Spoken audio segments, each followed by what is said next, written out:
नमस्कार दर्शकों, कार्यक्रम डॉक्टर से स्पीक में आप सभी का बहुत बहुत स्वागत है। दर्शकों, कार्यक्रम के माध्यम से हम हर बार आपको स्वास्थ्य संबंधी कुछ न कुछ नई जानकारियां देने की कोशिश करते हैं। इसी कड़ी में आज हम चर्चा करेंगे मोटापा, कारण व निवारण के बारे में। तो इस विषय पर आज हमसे चर्चा करने के लिए स्टूडियो में हमारे साथ मौजूद हैं मध्य भारत के जाने माने laparoscopy surgeon doctor Sandeep Dave और साथ में है हमारे साथ डॉक्टर सिद्धार्थ तामस्कर। डॉक्टर, आप दोनों को बहुत बहुत स्वागत है कार्यक्रम में। दर्शकों, कार्यक्रम चालू करने के पहले मैं बता देती हूँ, फटाफट हमारा toll free number note down कर लीजिए, लिख लीजिए ताकि आप हमसे कॉल पर जुड़ सकें। हमारा नंबर है 1800-233-9418। दर्शकों, मैं वापस एक बार नंबर दोहरा दूं, हमारा टोल फ्री नंबर है 1800-233-9418। तो फटाफट कॉल कीजिए और अपने विषय संबंधी जो भी प्रश्न है हमारे डॉक्टर्स से चर्चा कीजिए और उसके जवाब पाइए। तो डॉक्टर संदीप, आपसे मैं सबसे पहले अपनी चर्चा प्रारंभ करूंगी। सबसे पहला सवाल जो हमारे मन में आता है वो यही रहता है कि मोटापा क्या है?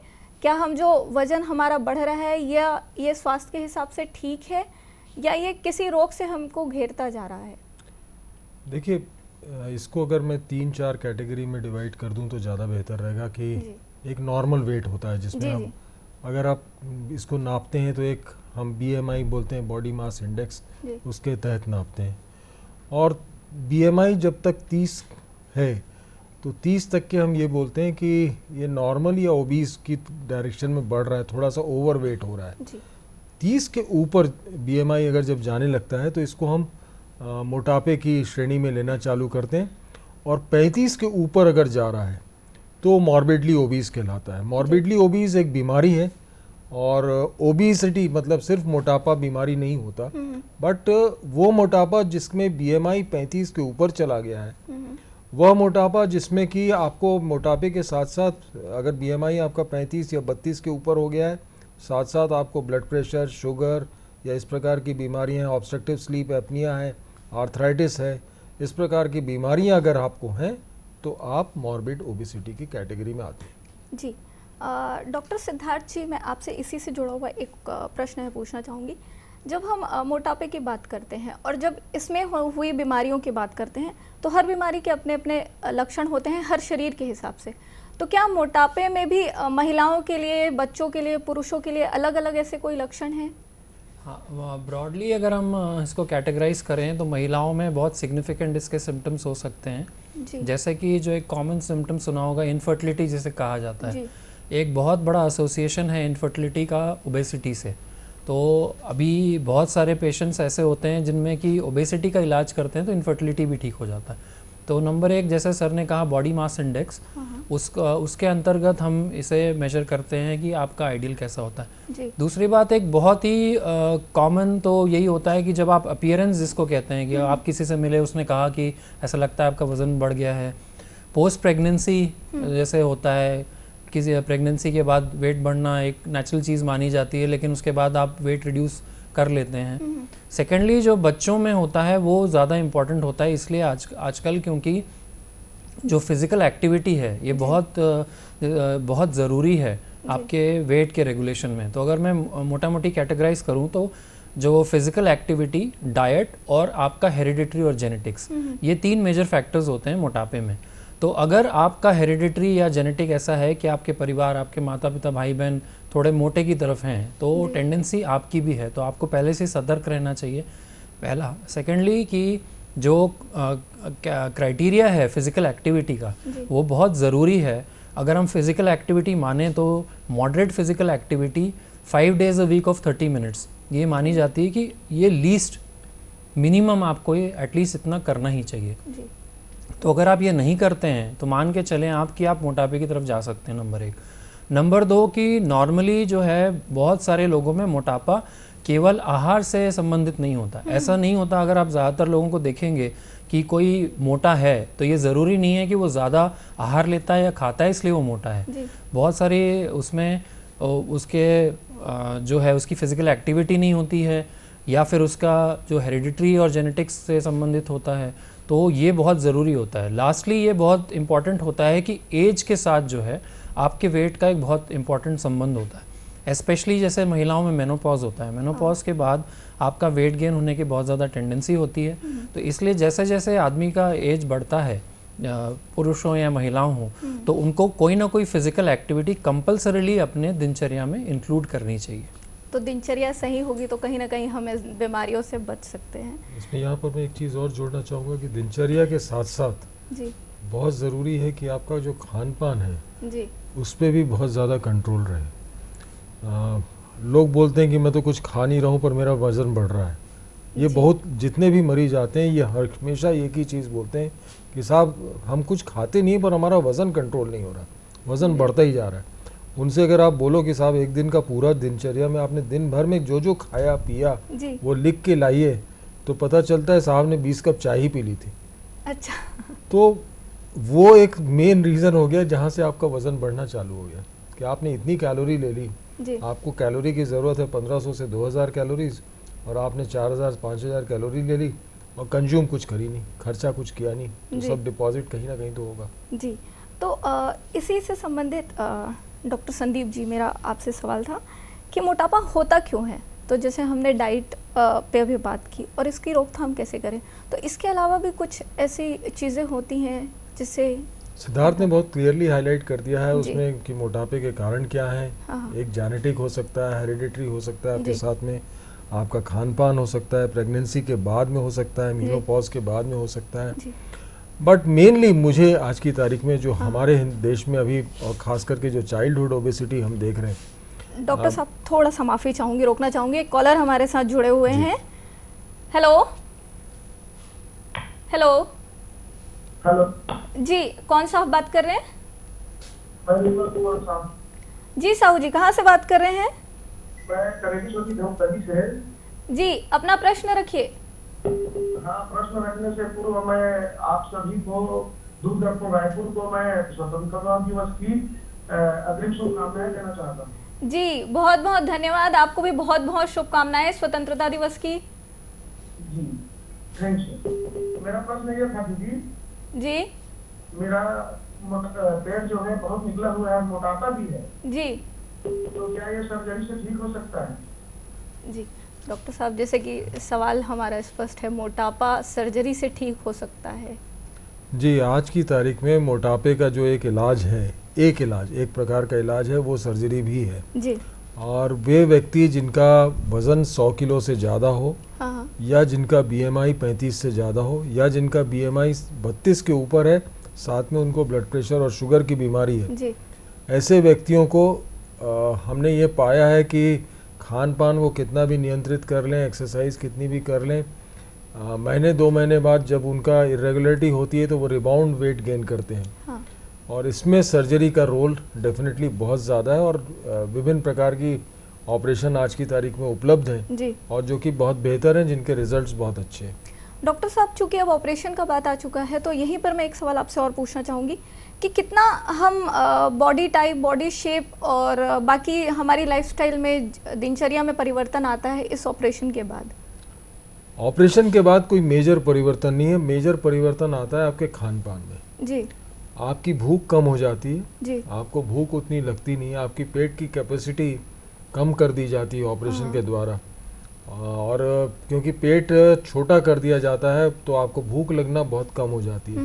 आपको एक स्पेसिफिक डाइट बताई जाती है जो कि आपको खानी है, और वो पहले हफ्ते की कुछ रहती है, दूसरे हफ्ते की कुछ और रहती है, तीसरे हफ्ते की कुछ और रहती है, और चौथे हफ्ते के बाद में जाके आपको थोड़ा थोड़ा नॉर्मल डाइट पे हम लेके आते हैं जी। पर डेफिनेटली हम ये ज़रूर मरीज को बोलते हैं कि साहब आपको कौन सी चीज़ नहीं खानी है जी। आप मिठाई नहीं खा सकते, आप शक्कर की चीज़ें नहीं खा सकते, आप अल्कोहल का सेवन नहीं कर सकते, आप बहुत ज़्यादा घी तेल की चीज़ें नहीं खा सकते जी। अगर आपने सर्जरी करवा ली और अगर आप रोज़ 100 रसगुल्ले खा रहे हैं या कैडबरी की चॉकलेट खाए जा रहे हैं तो आप दुबले नहीं हो सकते।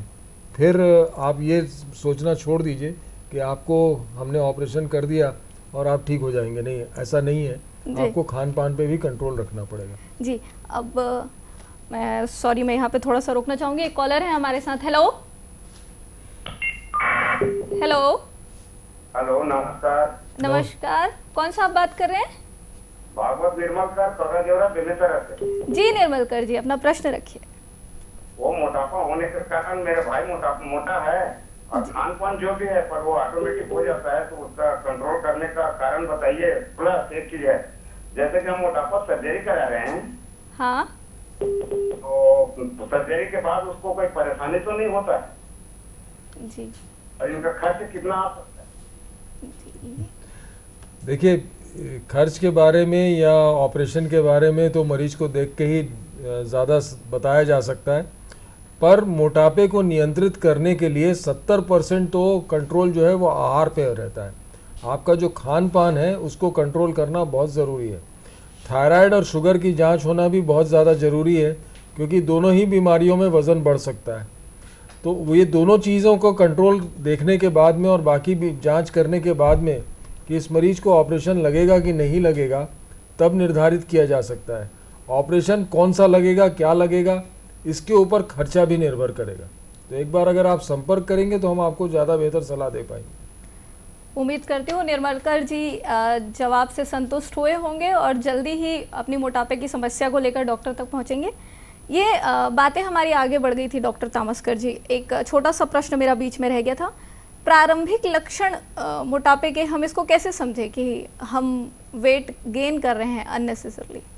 तो प्रारंभिक लक्षण तो बहुत सिंपल होते हैं। अगर आप एक एज अ लेमन पूछें किसी से भी, तो सबसे पहले आप जो कपड़े पहनते हैं उसका साइजेस चेंज होने लग जाएंगे। You go to a higher size, जिसको क्या कहा जाता है कि अगर आप एक पर्टिकुलर वेस्ट पहनते थे या एक पर्टिकुलर शर्ट की साइज़ पहनते थे, उससे आपका ये होने लगता है। सेकंड, फिर आपकी बॉडी में ऐसा लगने लगता है कि स्वेलिंग से आ रही है। किसी को कोई आपका परिचित आए जो कुछ दिनों बाद मिले, वो कह सकता है कि आपको देख के ऐसा लग रहा है कहीं सूजन तो नहीं हो रही है, ये चीज़ है।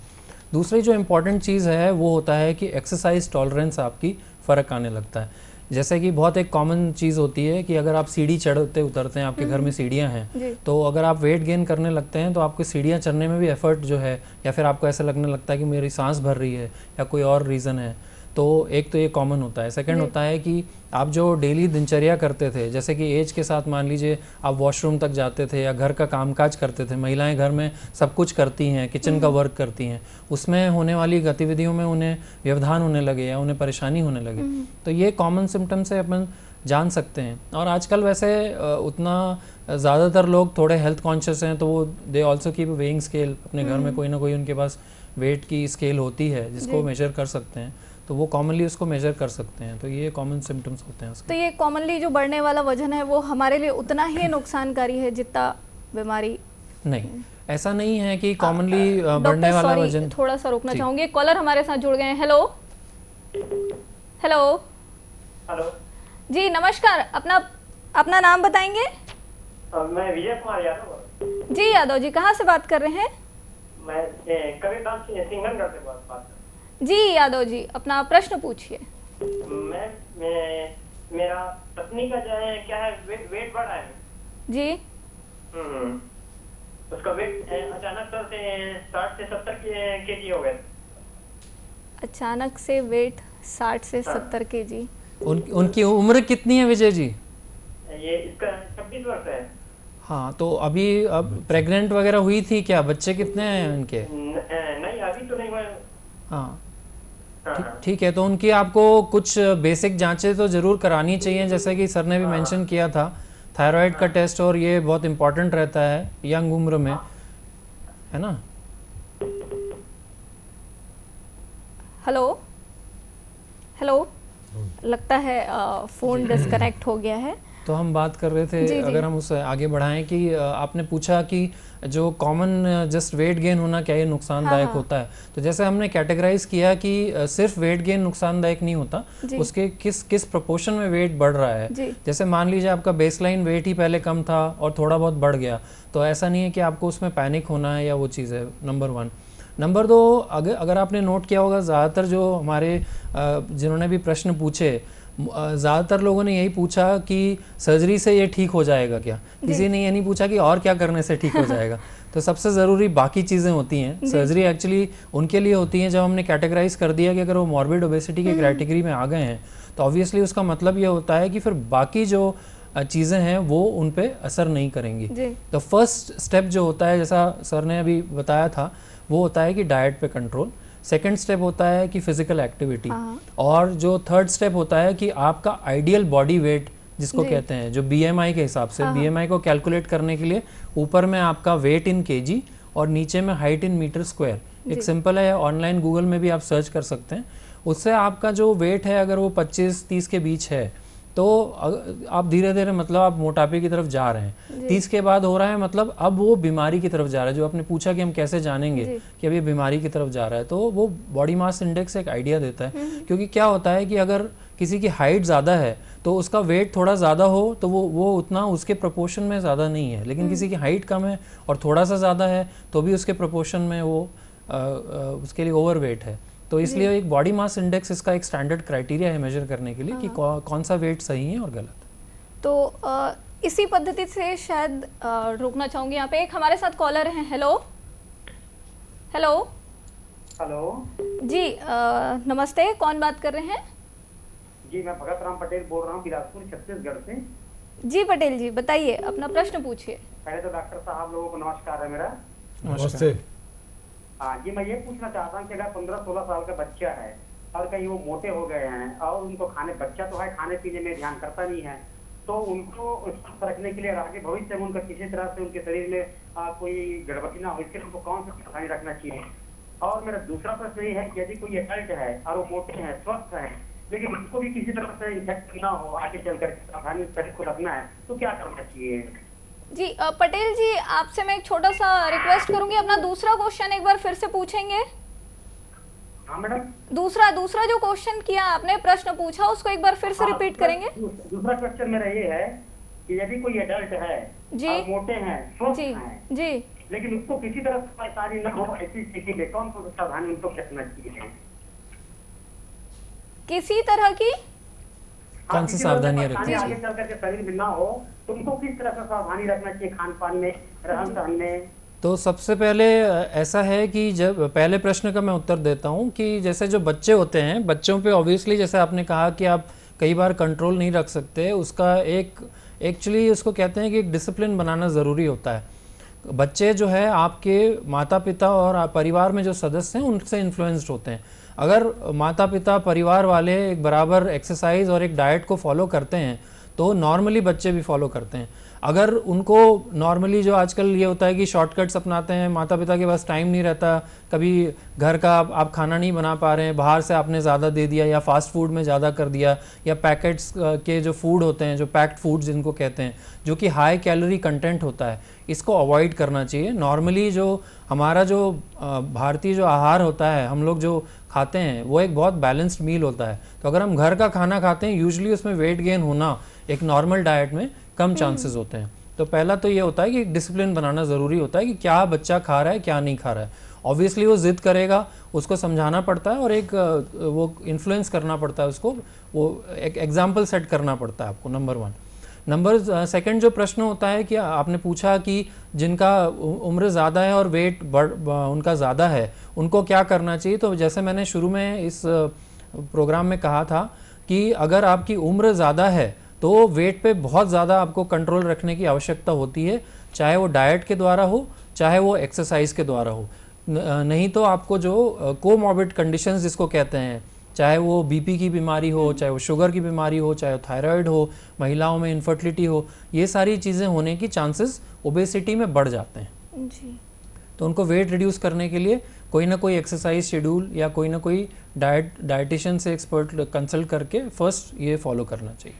हाँ डॉक्टर संदीप जी, मेरा इसी से एक जुड़ा हुआ प्रश्न है कि एक बीमारियां हमेशा, कई बार ऐसा देखा गया है कि आने वाली कई बीमारियों को न्योता देती हैं, तो क्या मोटापे के साथ भी ऐसी कोई बात है? जी, मोटापे के साथ में बहुत ज़्यादा बीमारियों का एसोसिएशन है जी, और सिर से लेके पैर तक हर अंग अफेक्ट हो सकता है। सिर में आपको, दिमाग में आपको स्ट्रोक हो सकता है जी, आँखों में भी प्रॉब्लम आ सकती है, आपको हार्ट के प्रॉब्लम्स आ सकते हैं, आपको सांस की तकलीफ हो सकती है, आपको ऑब्स्ट्रक्टिव स्लीप एपनिया नाम की बीमारी, सांस लेते लेते आप रात को या कार्बन डाइऑक्साइड शरीर में आप रिटेन करने लग जाते हैं। हार्ट के प्रॉब्लम्स मैंने जैसे बोला हो सकते हैं, आर्थराइटिस, आपको घुटनों के प्रॉब्लम हो सकते हैं। जैसे सिद्धार्थ ने बताया कि महिलाओं में इनफर्टिलिटी के प्रॉब्लम्स हो सकते हैं, पुरुषों में भी इसी प्रकार से प्रॉब्लम्स हो सकते हैं। आप देखेंगे कि ऐसा कोई ऑर्गन, गुर्दों के प्रॉब्लम्स, किडनी फेलियर, ये सब, ब्लड प्रेशर, शुगर, ये सारी बीमारियां इसके साथ में एसोसिएटेड है। और मोटापा, आपको बता रहा हूँ, आज की तारीख में एक मेटाबॉलिक डिसऑर्डर हो गया है जी, जिसमें साथ में एंडोक्राइनल प्रॉब्लम्स जितने भी मैंने अभी आपको बताए वो सब एसोसिएटेड है। और ये भी पाया गया है कि मोटापे के ऑपरेशन के साथ में ये सारी बीमारियों का कंट्रोल, चाहे वो ब्लड प्रेशर हो चाहे शुगर हो, बहुत अच्छा आ जाता है। और शुगर कंट्रोल के लिए इस ऑपरेशन को आज की तारीख में प्रोपोगेट या वो भी किया जा रहा है कि शुगर अगर आपको ज़्यादा है और अगर आप मोटे हैं, अगर आपका BMI 32 से ज़्यादा है जी, तो डेफिनेटली आपको इस मोटापे के ऑपरेशन से ज़्यादा फायदा होगा। तो सर कौन कौन सी विधियां अभी हम डॉक्टरी भाषा में समझे? माफ़ी चाहूँगी, एक फ़ोन है हमारे पास अभी। Hello hello. हाँ नमस्ते मैम। नमस्ते, कौन बात कर रहे हैं? जी बिहार से बोल रहे हैं, मैं राजू रंजन। जी रंजन जी, प्रश्न पूछिए। मेरे वाइफ का जो है ना, पेट में चर्बी ज्यादा आ गया है, वेट ज्यादा है जी, पेट निकला टाइप का रहता है, तो उसको वजन कम करने के लिए थोड़ा सा फायदा। वाइफ तो ये जो अभी मेरे ख्याल से एक और श्रोता ने भी बीच में पूछा था कि पेट मेरा निकला हुआ है, तो इसी में एक चीज़ और मैं जोड़ना चाहूँगा कि जो इंडिया में जो ओबेसिटी होती है उसको कहा जाता है सेंट्रल ओबेसिटी। ये बहुत एक इम्पॉर्टेंट चीज़ है। बेसिकली जो मोटापा होता है, आपका पूरा शरीर एक ऊपर से नीचे तक है। तो नॉर्मली जो भारतीयों में देखा गया है कि जो पेट का निकलना या हिप्स का निकलना, जिसे हमारी लैंग्वेज लव हैंडल्स कहते हैं, या पेट का लटक जाना या हिप्स का मोटा हो जाना, ये ज़्यादा कॉमन होता है। वो इसलिए होता है कि हमारा जो डाइट है mostly predominantly carbohydrate based diet होता है। शुगर्स हमारे ज़्यादा होते हैं, दाल ये चावल ज़्यादा होता है, ये सब चीज़ें होती हैं। इसके कारण जो ओबेसिटी का आज हेलो मैं वो बोल रहे थे, जो वाइफ का जो चर्बी है उसे निकालना पड़ेगा या कोई दवा लेना पड़ेगा? हाँ, उसी पे मैं आ रहा था कि ये जो सेंट्रल ओबेसिटी का जो इलाज होता है वो नॉर्मली फर्स्ट ऑफ ऑल आपको डाइट और एक्सरसाइज से ही करना पड़ता है। नॉर्मली इसमें जो लाइपोसक्शन करके जो विधि होती है वो करते हैं कई लोग, बट दैट इज़ वो उसका प्रॉपर ट्रीटमेंट नहीं होता है, क्योंकि वो उसके बाद जो है आपका कई लोगों में जो पॉजिटिव जो उसके इफ़ेक्ट्स होते हैं वो नहीं दूर होते हैं, इसलिए वो विधि बहुत सारे लोगों में कारगर नहीं है। दूसरा जो एक इन्होंने इम्पोर्टेंट क्वेश्चन पूछा, क्या ओबेसिटी में कोई दवाई कारगर है? ये एक इम्पॉर्टेंट क्वेश्चन है। कुछ दवाइयाँ आजकल ज़रूर साइंटिफिकली यूज़ होती हैं, but they are not advised for the cure of obesity, जिसको कहा जाता है। उसे कुछ लोगों में यूज़ ज़रूर कर सकते हैं, बट वो उसके ट्रीटमेंट के तौर पे, कंप्लीट क्योर या ट्रीटमेंट के तौर पे नहीं यूज़ कर सकते। जी, तो डॉक्टर संदीप जी, अभी हम इसी पर डिस्कस कर रहे थे, शायद हमारे कॉलर से ये उम्मीद है कि वो पूरे संतुष्ट हुए होंगे अपने प्रश्न में। ये कि इलाज की कौन कौन सी पद्धतियाँ हैं मोटापे में? देखिए, इलाज के सबसे पहले मैं बताऊं, आज अगर कोई मरीज मेरे पास में आज आ जाएगा कि जिसका कि वज़न बढ़ा हुआ है, मोटापे से ग्रसित है, मॉर्बिडली ओबीज है जी, तो हम उसको कल ऑपरेशन थिएटर में टेबल पे नहीं लेटा देंगे जी। उसको हम सबसे पहले काउंसलिंग करेंगे, ये जानने की कोशिश करेंगे कि क्या वो डिप्रेस तो नहीं है, साइकोलॉजिकली कोई बीमारी से ग्रसित तो नहीं है, साथ में उसको एसोसिएटेड कोई बीमारी तो नहीं है, और हम उसको एक डाइट रेजिम और एक एक्सरसाइज रेजिम भी फॉलो करने के लिए हमारा, क्योंकि एक होलिस्टिक अप्रोच जब तक आप अपनाएंगे नहीं तब तक आप मरीज को ठीक नहीं कर सकते।